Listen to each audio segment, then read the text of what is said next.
When addressing derating factors for temperature and the number of conductors in a conduit, the primary action is to reduce the load to align with the adjusted ampacity of the conductors. This ensures that the conductors are not subjected to current levels exceeding their safe operating capacity under the given conditions. Altering the breaker size without addressing the load can lead to nuisance tripping or, more critically, create a situation where the conductors are still overloaded despite the low breaker rating. The goal of derating is to protect the conductors from overheating and potential insulation damage, which can ultimately lead to electrical failures or even fires. Firstly, it's crucial to understand the concept of ampacity. Ampacity refers to the current carrying capacity of a conductor, typically expressed in amps. This value represents the maximum current a conductor can safely carry continuously under specific conditions without exceeding its temperature rating. These conditions include the ambient temperature, the type of insulation, and the method of installation. Secondly, temperature derating comes into play when the ambient temperature around the conductor exceeds the temperature rating specified for the conductor insulation. Higher temperatures increase the resistance of the conductor, leading to greater heat generation for the same amount of current flow.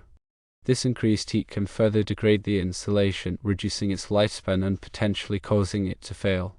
The National Electrical Code, or NEC, provides tables that specify derating factors for various temperature ranges. These factors are multipliers that reduce the allowable ampacity of the conductor. For example, if a conductor has an ampacity of 30 amps at 30 degrees Celsius and the ambient temperature is 50 degrees Celsius, a derating factor of 0.82 might apply. This would reduce the allowable ampacity to 30 amps multiplied by 0.82, which equals 24.6 amps. Thirdly, the number of conductors in a conduit also affects the ampacity.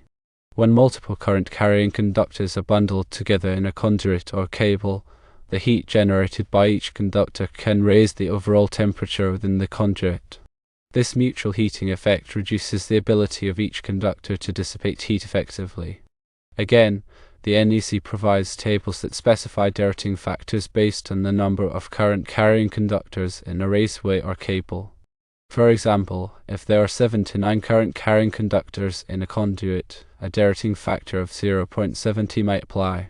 This means that the allowable ampacity of each conductor must be reduced to 70% of its original value.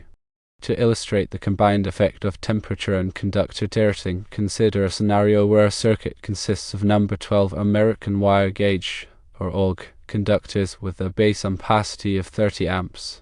The ambient temperature is 40 degrees Celsius, requiring a temperature derating factor of 0.88.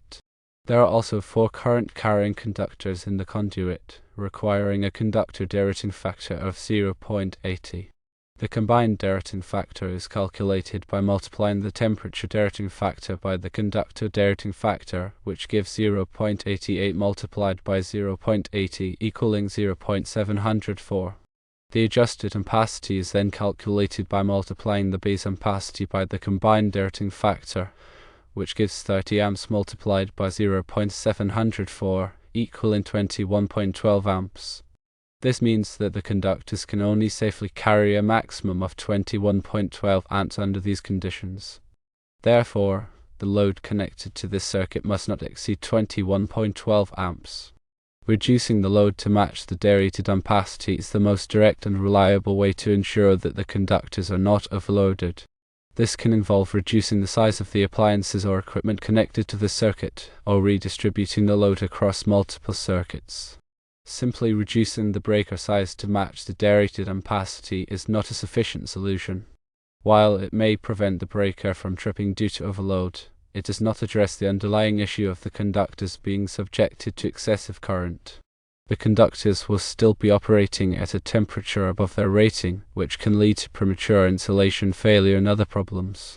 In some cases, increasing the wire size can be a viable alternative to reducing the load. By using a larger conductor, the ampacity of the circuit can be increased, potentially offsetting the effects of derating.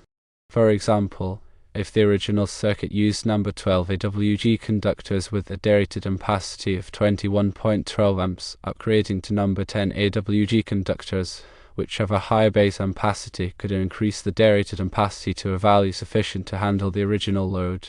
However, it's essential to ensure that the new conductors are compatible with the existing equipment and wiring system. The terminals of the circuit breaker and other devices must be able to accommodate the larger conductors, and the conduit must be large enough to accommodate the increased conductor size. Furthermore, the cost of upgrading the conductors must be weighed against the cost of reducing the load or redistributing it across multiple circuits. When making changes to an electrical system, it's always advisable to consult with a qualified electrician or electrical engineer. They can assess the specific conditions of the installation, perform the necessary calculations, and recommend the most appropriate solution to ensure the safety and reliability of the electrical system.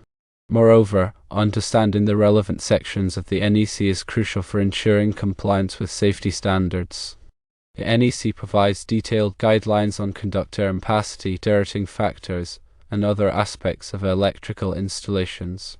Familiarizing oneself with these guidelines can help prevent errors and ensure that electrical systems are installed and maintained safely and effectively. The NEC is updated regularly to reflect changes in technology and best practices.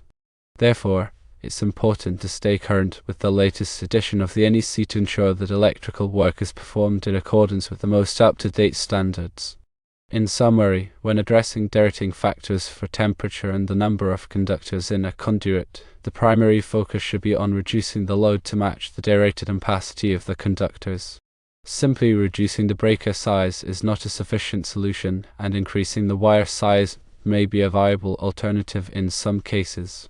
Always consult with a qualified electrician or electrical engineer when making changes to an electrical system, and ensure compliance with the relevant sections of the NEC. The correct procedure involves several steps. 1. Determine the initial ampacity of the conductor based on its size and insulation type.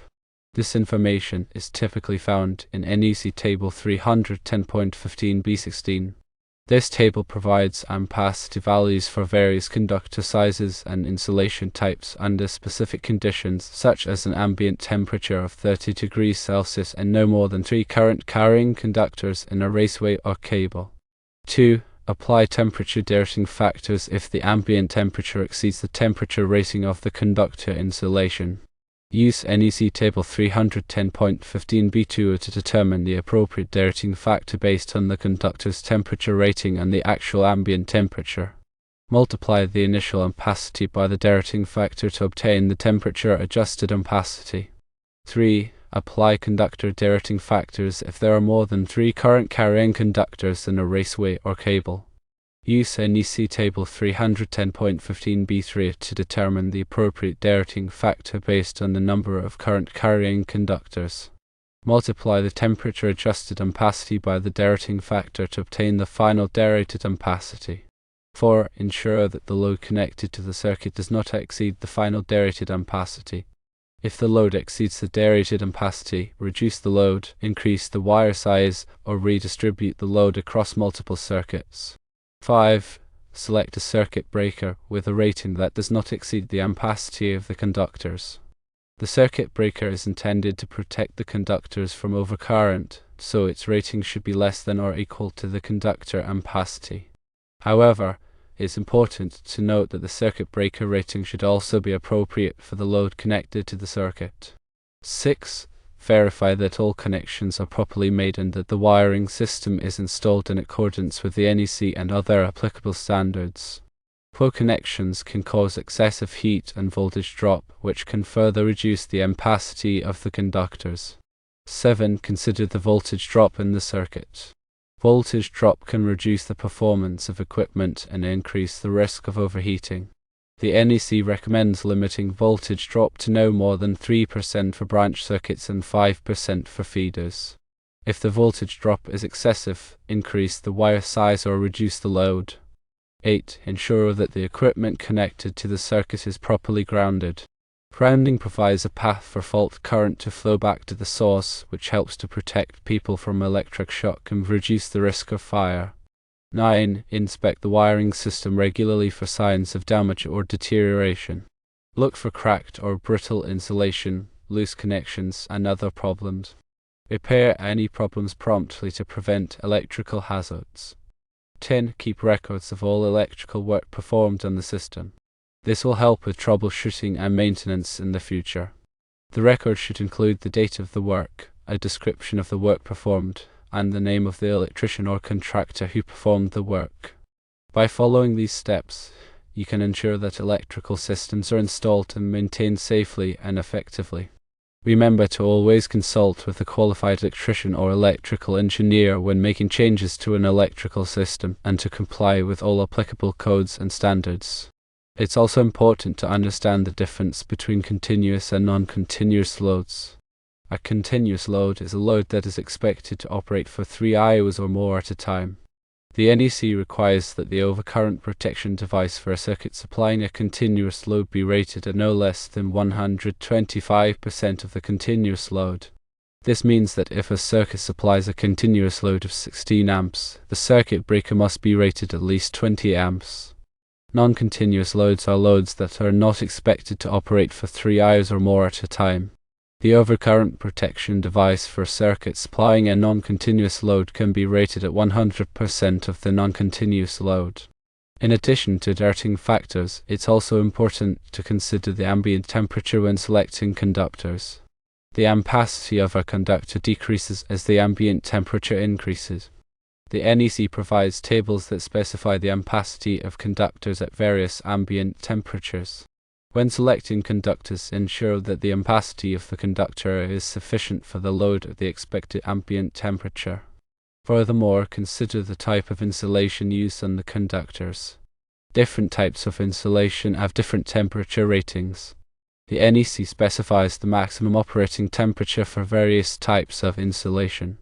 When selecting conductors, ensure that the insulation type is appropriate for the expected operating temperature. Remember, electrical safety is paramount. Always take precautions when working with electricity and consult with a qualified electrician or electrical engineer if you have any questions or concerns.